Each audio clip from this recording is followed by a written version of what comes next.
Tapi kali ini saya tidak sendiri, saya ditemani teman-teman saya. Siapa aja? Ini dia.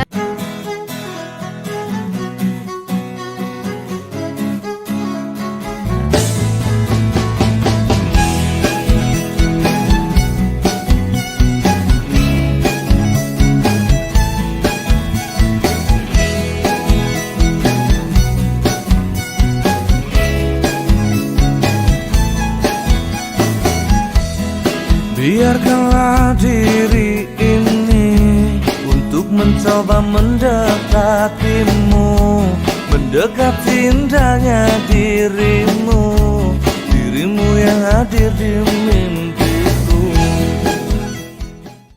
Baik, saat ini kami sudah berada di Desa Cibulan, Kuningan, Jawa Barat. Kami mempunyai beberapa pertanyaan mengenai Desa Manis Kidul ini yang konon katanya memiliki mitos tentang ikan dewa. Yuk, terus ikutin cerita lengkapnya.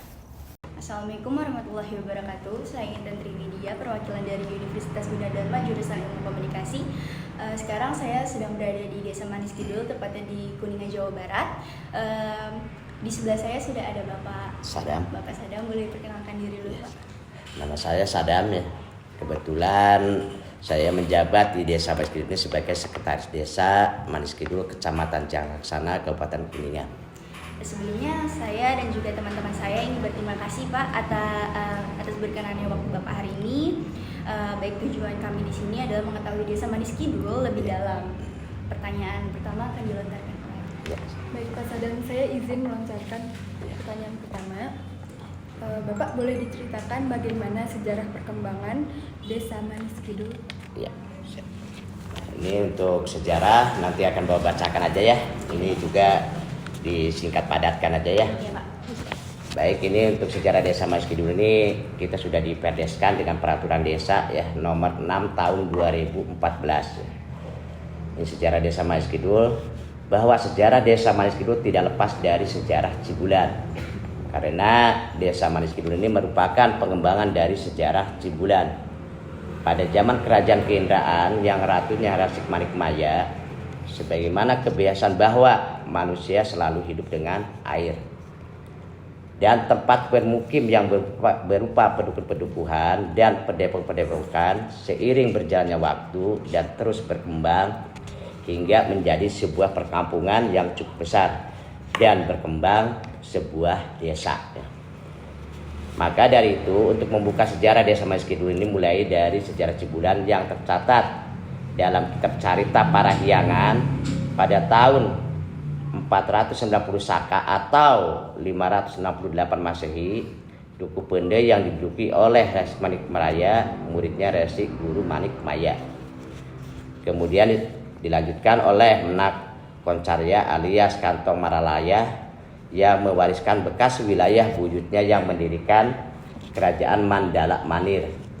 Bersamaan dengan berdirinya Kerajaan Galuh Medang Kamulyan pada tahun 570 Masehi di Ciamis ketika zaman Kerajaan Mula Dharma Mayon, sesepuhnya Prabu Dharmariksa yang di Duku Pendei bermukim buyutnya yaitu Putri Tak Tarik Bulan, adik Ki Gede Gandasoli, putra dari Sang Raga Suci. Beliau adalah putra Sang Raga Mulia, putra dari Prabu Dharmariksa.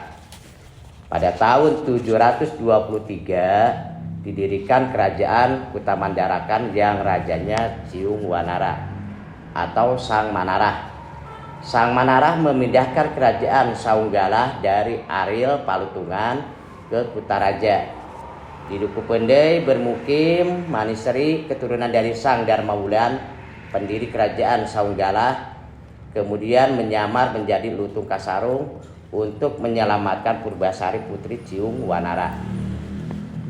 Pada tahun 1373 ketika zaman Kerajaan Galuh yang dirajai oleh Prabu Siliwangi III, Sang Dewa Niskala pernah singgah di Duku Pendei atau situs Batu Gajah dan Sumur Tujuh dengan putranya yang kemudian menjadi Prabu Siliwangi keempat.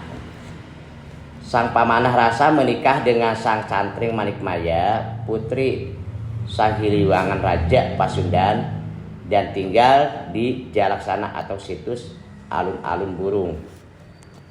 Nah, ini situs alun-alun burung ini kebetulan adanya di Desa Jalaksana yang sekarang ini dipakai lapang sepak bola ya. Dan sekaligus setiap tahunnya disuka dipakai upacara kebesaran. Pada zaman keislaman 1470 Masehi, di Manis Kidul oleh Sunan Gunung Jati diangkat seorang demang yang nama gelarnya yaitu Anggapati. Pada waktu itu Manis masih bawahan kerajaan Talaga Manggung di Sagarahiang, ibu kotanya. Ketika kerajaan Talaga di bawah pemerintahan Pangeran Arya Wangsa Goparana, Manis di bawah Kemenggungan Padamenak yang dipegang oleh Raden Padmanagara yang kemudian dikenal dengan gelar Pangeran Arya Silingsingan. Nah, ini kita juga dekat dengan Desa Padamenak ini. Sebetulnya kalau untuk sekarang ini waktu kerajaan ini tempat pembuatan senjatanya di Padamenak ya, yaitu kalau berjalan empuk ya. Panglima Kerajaan Pakungwati di Cirebon yang diperintahkan oleh Panembahan Giriraya ketika Kerajaan Cirebon di bawah pimpinan Cicit Sunan Gunung Jati, yaitu Penambahan Ratu Pangeran Mas Jenderal Arifin. Di Manis Kidul bermukim adik kandungnya yaitu Pangeran Manis. Sedangkan Pangeran Manis tinggal di Duku Pendey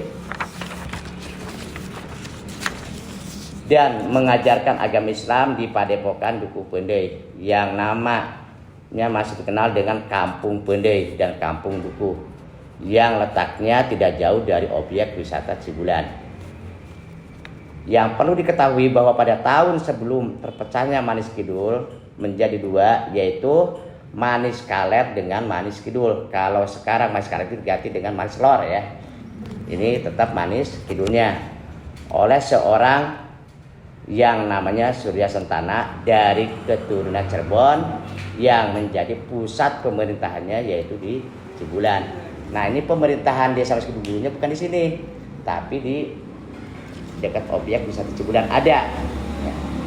Nanti yang sekarang ini istilahnya perpindahan, nanti ada ceritanya lagi ya. Kantor pemerintah yang sekarang yang letaknya di sebelah utara Hotel Penginapan Manis ini, ada Hotel Penginapan Manis ini kita sebelah utaranya ya.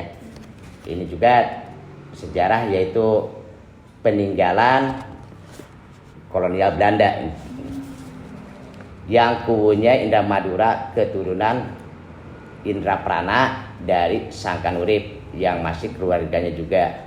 Nah, pada tahun 1601 Kerajaan Pakungwati perang dengan tentara Inggris oleh Gubernur Jenderal Raffles yang berpusat di Tumasik, Singapura.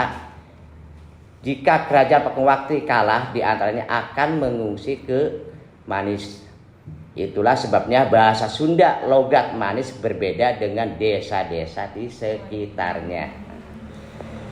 Karena sebelum terjadi pengungsian telah dipersiapkan oleh Santana Cirebon, Pangeran Manis adalah Panembahan Ratu yang diberi kewenangan memegang kepustakaan keraton. Pengetahuannya warisannya Panembahan Losari, putra bungsu Adipati Suwarga, yang juga masih pernah kakeknya. Kemudian pengetahuannya tersebut diwariskan kepada putranya yaitu Panembahan Giriraya, yaitu Pangeran Wangsakerta yang masih gurunya juga. Menurut cerita sesepuh desa, balai desa yang sekarang dulunya dipakai sekolah rakyat, nanti ada di SD ya, dekat sebelum masuk objek wisata kan ada di SD 1 ya. Itu dulunya ini yaitu SR, sekolah rakyat. Nah, waktu zaman Kepemimpinan Henry pada tahun 1803 dan pada zaman Punya Kerta Maduseraya pada tahun 1868 sampai dengan 1907, sekolah rakyat dipindahkan ke daerah Cibulan. Nah, ini dulunya ini SR ini. Oh, ini sekolah rakyat Pak? Iya, dulunya sekolah rakyat dipindahkan ke Cibulan, kan nanti ada SD 1 ya. Nah, ini SD 1-nya jadi SR, tadinya pemerintahan. Nah, itu. Nah, pemerintahan dipindahkan ke sini ya. Jadi tukeran gitu ya, Pak? Ditukar ya. Nah, Yang kedua itu untuk potensi wisata yang sedang dikembangkan atau yang udah berjalan Pak di Desa Manis Kidul. Bagaimana dan peran pemerintah setempat untuk penanganan di wisatanya. Ya. Nah, untuk Cibulan ini sebelum tahun 2011 kita dikelola oleh desa ya, Cibulan nih ya. Nah, ini awal kontrak ini per tahunnya ini 450 juta waktu tahun 2011.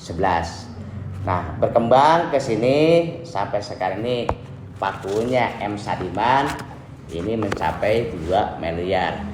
Nah, kembali untuk pengembangannya ya. Untuk pengembangannya ini dari 2M ini kembali ke Cibulan untuk pengembangan wisatanya yaitu 25% sekitar 250 juta. Ini untuk pengembangan Cibulan, tapi tetap pengendalian pembangunannya oleh desa bukan oleh pihak ketiga ya. Karena kenapa? Karena ini aturan dari pemerintah ini setiap pembangunan tidak ada istilahnya yang dikelola oleh pihak ketiga kecuali yang itu kan kegiatan macam-macam ya. Kalau umpamanya satu pekerjaan yang nilainya lebih daripada 200 juta harus ditenderkan. Tapi kalau kurang dari 200 juta harus dikelola oleh desa kan gitu ya. Ini pengetahuan juga ini dari desa ya sesuai dengan APBDes-nya ini itu. Kalau umpamanya satu anggaran untuk pekerjaan lebih nilainya 200 harus ditenderkan, tapi kurang daripada 200 bisa dikelola oleh pelaksana kegiatan ataupun desa ya. Nah itu ya silakan. Baik, untuk pertanyaan nomor 3, apa yang menjadi daya tarik masyarakat terhadap Desa Manis Kidul ini? Ya. Alhamdulillah untuk Desa Manis Kidul ini yang dijadikan potensi unggulannya yaitu Cibulan. Cibulan yang menjadi unggulan ataupun daya tariknya yaitu ikan dewa ya. Ikan dewa ini sudah dimasukkan di Kabupaten Kuningan sebagai ikon kota Kuningan. Makanya ada deh pas masuk ke desa Kabupaten Kuningan sudah tertera di sana ikan dewanya, yaitu yang terletaknya di Caracas ya. Itu pintu gerbangnya masuk desa Kabupaten Kuningan sudah ada ikon ikan dewa. Nah ikan dewa di sini ya, ini supaya tidak ada persepsi ya. Ini juga namanya sejarah ya. Tidak ada yang ini tapi cuman ini memegang daripada ini Bapak ini memegang daripada Disporapar nih hasilnya ya.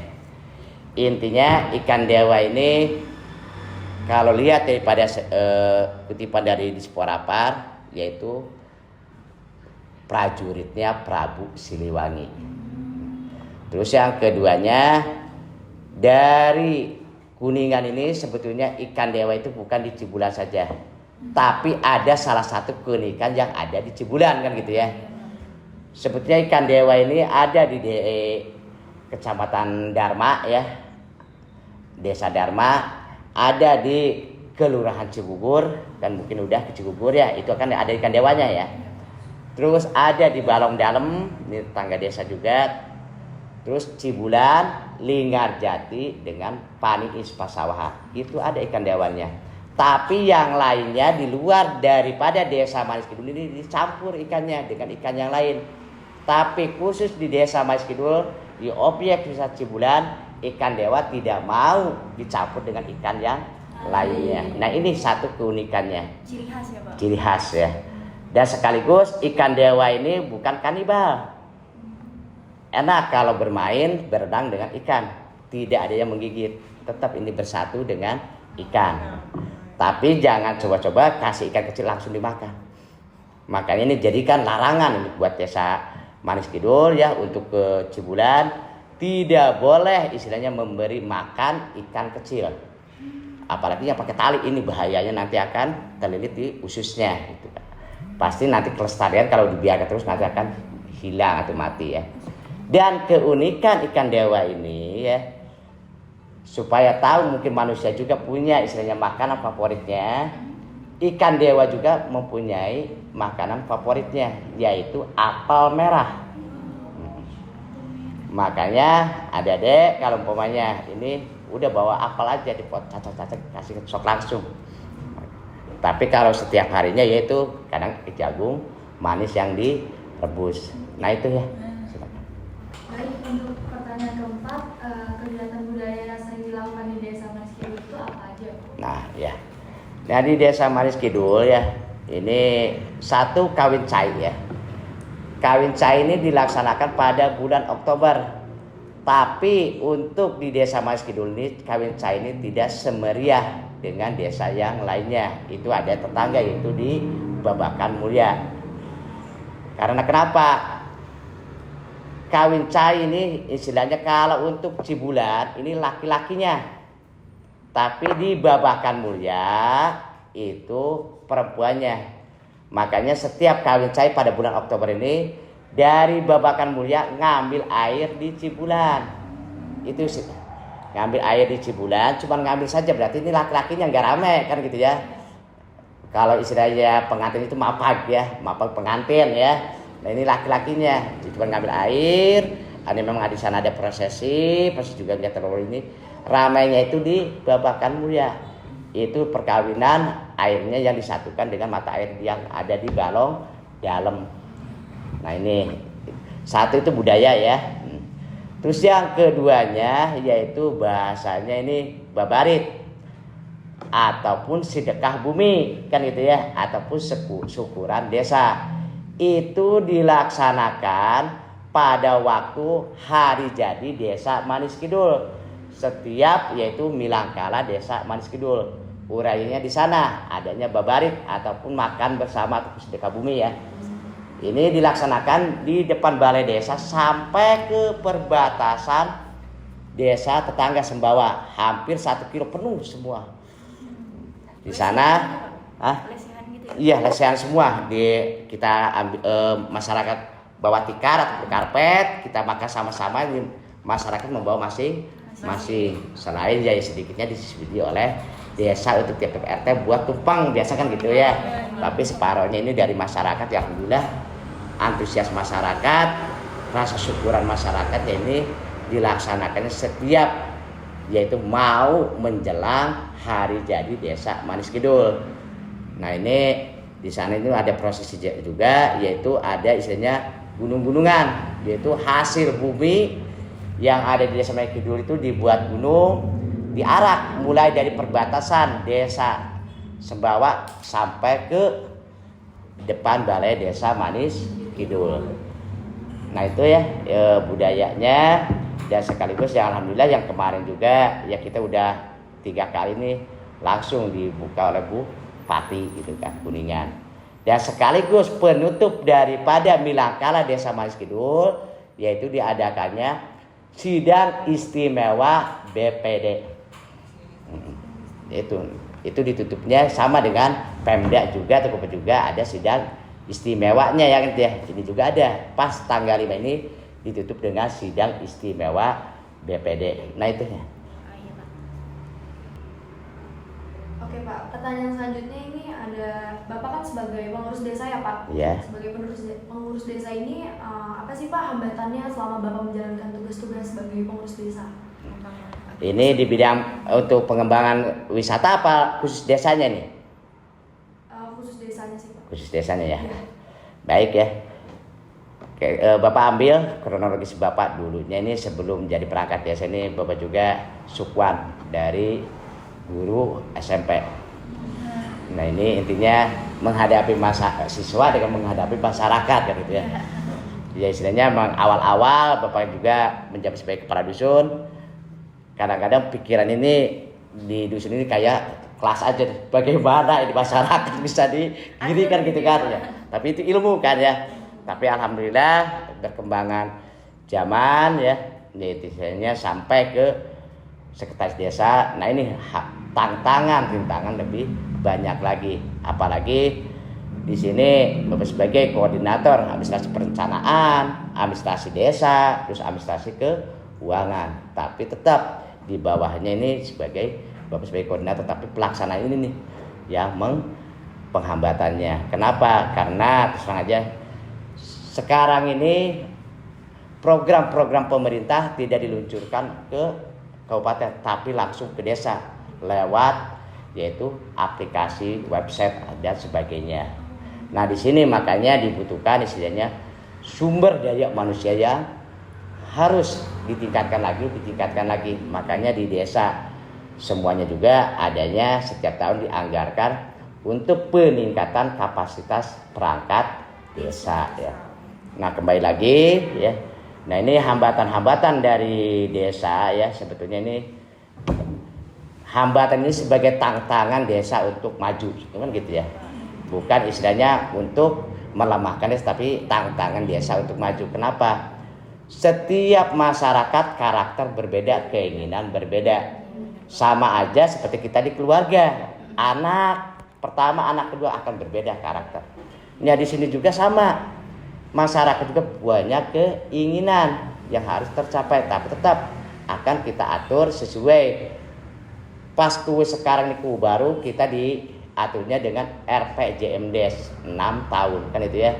Supaya ini kesadap sekarang ini lagi penyusunan menggali potensi dan masalah yang ada di masyarakat untuk dituangkan ke RPJMDes. Nanti tiap tahun ada percermatan RPJMDes yaitu dengan melalui RKP kan itu ya.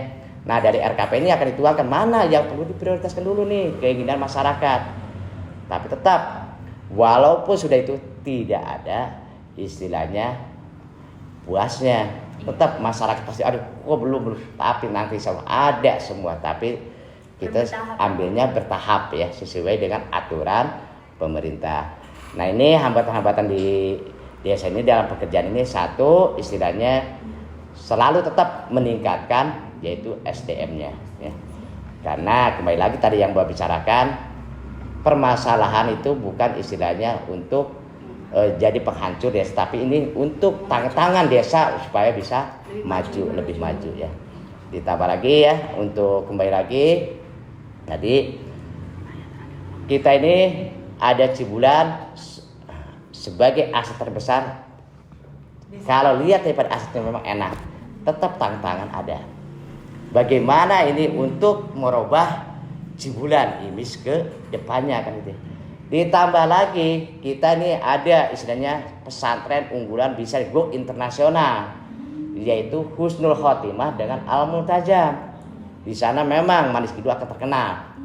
Tapi di dalamnya banyak istilahnya hambatan-hambatan dan rintangan-rintangan yaitu masalah limbahnya gimana.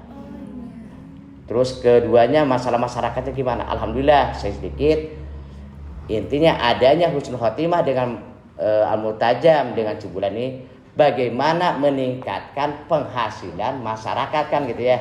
Yaitu alhamdulillah dari Husnul Khotimah Al-Multajam banyak yang bekerja di sana. Terus kedua laundry-nya juga banyak mempekerjakan orang-orang desa Manis Kidul. Setiap minggu santri keluar halakuhan di Masjid Al-Hidayah. Ini merupakan prospek untuk penghasilan masyarakat yang berdagang. Nah ini ya alhamdulillah. Jadi tetap kita bersinambungan, ada positif, ada negatif. Nah itu ya. Oke Pak, untuk pertanyaan terakhir, apa sih makanan khas desa dari Manis Kidul ini? Nah ini ya. Kalau lihat sejarah dulu ya, karena nanti akan ada inovasi ya. Kalau lihat sejarah ini desa Manis Kidul ini dikenal dengan makanan khas Cibulannya itu lepet. Tahu lepet? Ketan ada kacangnya yang dibungkus daun kelapa, bukan daun bambu. Itu lepet ya. Kalau bahasa pelesetannya itu setan dibesar ketan. Nah itu sebetulnya ciri khas ya. Terus yang keduanya gandum. Gandum itu yang kalau pokoknya kita makan suka gatal ya. Tapi kalau udah diolah enak kan gitu ya. Itu sebetulnya ciri khas sejarah dari Cibulan ini. Ciri khasnya itu gandum dengan lepet. Tapi inovasi yang dikembangkan sekarang ini satu intinya markisa. Ya, itu buah markisa banyak di sini sudah ada sirupnya, ada apa namanya yang suka pakai roti tuh, selainya gitu kan ada. Oke Pak, terima kasih sudah menjawab satu-satu pertanyaan dari kami Iya. Pak. Terima kasih juga atas waktunya yang Bapak kasih ke kami. Iya. Kurang lebihnya kami mohon maaf. Terima kasih juga Desa Manis Kidul memiliki kesan yang baik untuk kami karena orangnya sangat ramah-ramah Pak. Kami mohon maaf jika ada kesalahan ya Pak. Ya, sama-sama.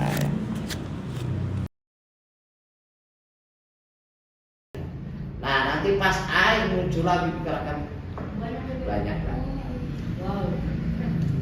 Terus yang keduanya, dulu ya ada ikan yang paling besar, namanya yaitu si kasur bahasanya. Ya, bukan yang paling besar ini. Ada di sini kecil itu, kan yang lebih besar lagi. Ada ya. Nah ini namanya si kasur. Dia sekaligus secara mata ini ya, batin ya, ada lagi. Mungkin ada juga nanti sewaktu-waktu mungkin nanti kalau semuanya ketemu dengan mata batin secara tidak langsung ya, jangan aneh. Nanti ada ikan yang kepalanya utuh, kesininya istilahnya tinggal durinya saja hidup. Itu namanya siragas. Siragas itu kepalanya utuh tapi intinya tinggal durinya saja, ada di sana. Terus yang Bapak alami itu Bapak udah melihat sendiri ya, tapi tidak semua orang bisa melihat karena gitu. Terus yang keduanya, jangan aneh kalau sewaktu-waktu ya mungkin ya kalau menafsirkan ada bukannya berkunjung ke objek wisata Cibulan malam hari, jangan aneh kalau tidak melihat ikan sama sekali. Pernah tidak ada ikan sama sekali. Nah ini itu satu keanehan dari Cibulan. Terus masuk lagi ke daerah istilahnya sumber tujuhnya, di sana ini ada kepiting emas. Katanya kalau umpamanya istilahnya ini orang yang beruntung itu keberuntungan, tapi kan itu bahasanya ya ada ikan kecil namanya kepiting emas ya. Makanya nih dari simbol-simbol istilahnya pakaian yang ada di Cibulan ya, istilahnya itu souvenir ya, suka ada ikan yang paling utuh ya. Intinya kan dulunya aja ya, itu namanya serang ada. Ya, nah ini istilahnya keunikan istilahnya kalau Bapak ini Tuhan menonjolkan kekuasaan itu gak sih Bapak sih? Nah, kalian udah tahu kan gimana sejarah lengkap tentang ikan dewa ini yang sudah diceritakan oleh Pak Sadam selaku sekretaris desa.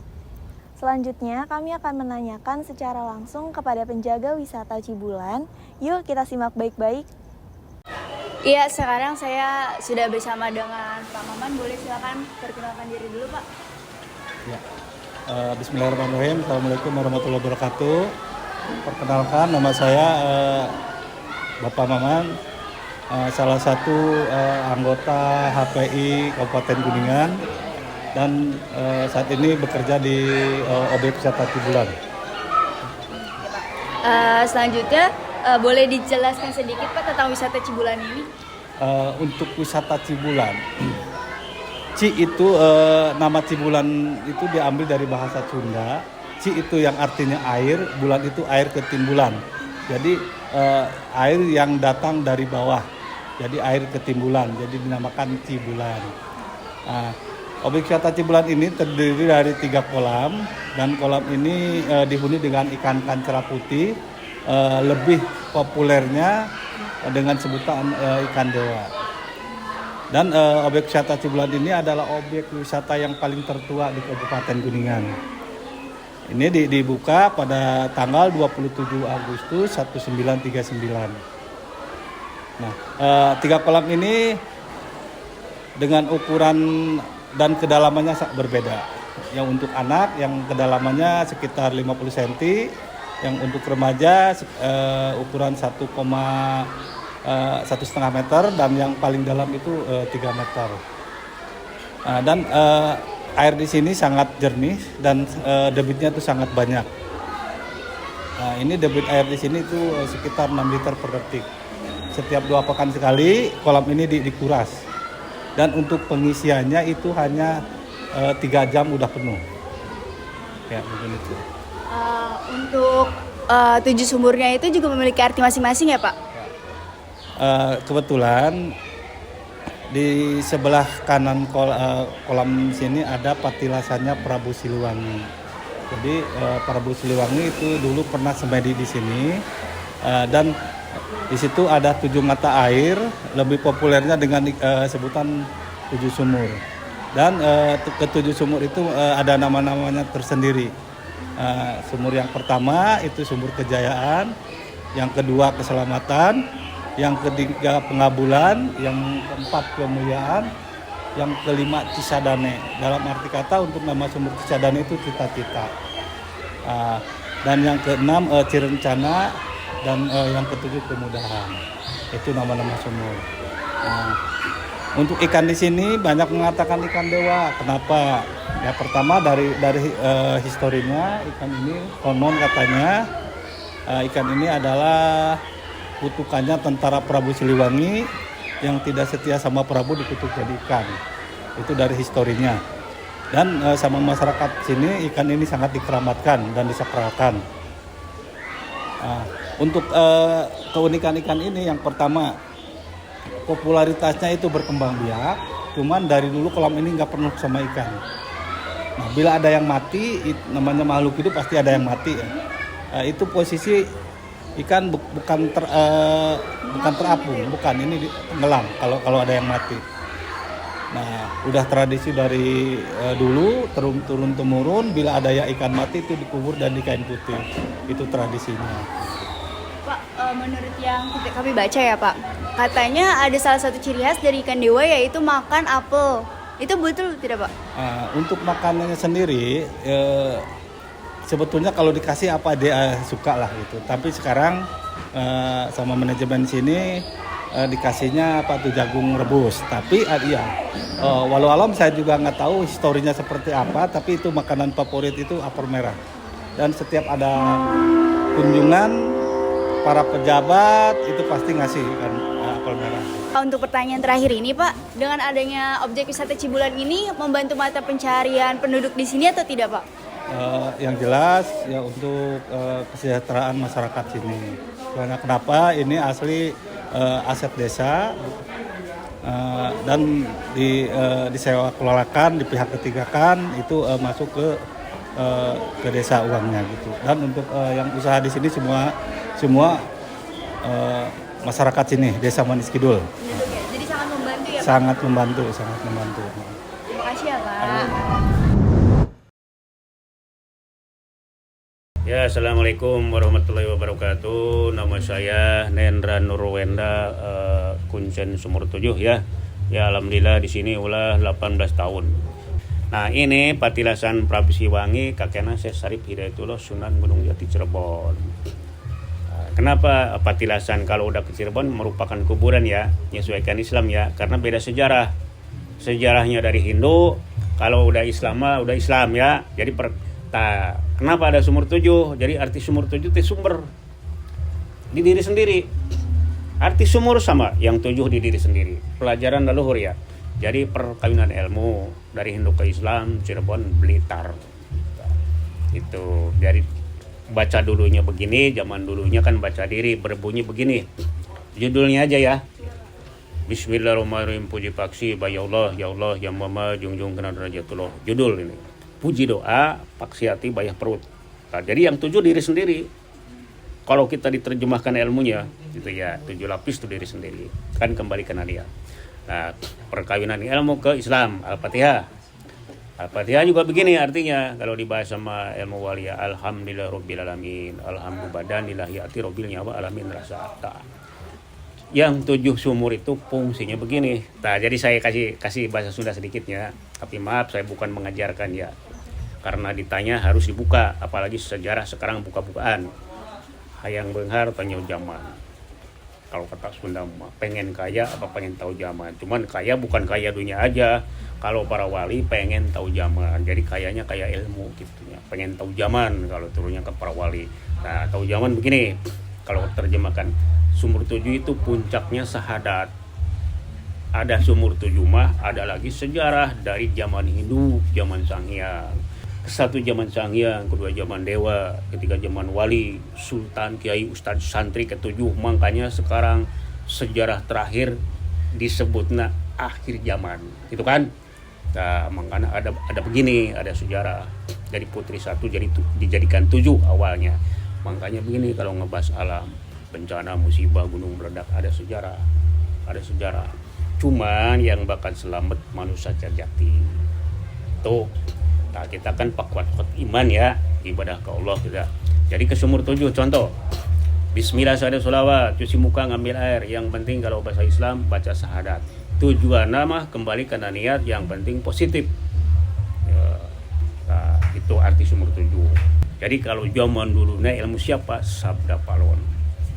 Kalau zaman sekarang kesini Sang Yang Ismaya. Kalau zaman sekarang zaman para wali Mbah Kusangkan Cirebon Girang. Kalau zaman Sultan Soekarno. Bung Karno Sultan Cirebon yang keliling dunia tugasnya. Jadi kalau bukan satu ilmu nggak bakal tahu. Itu ya arti sumur 7.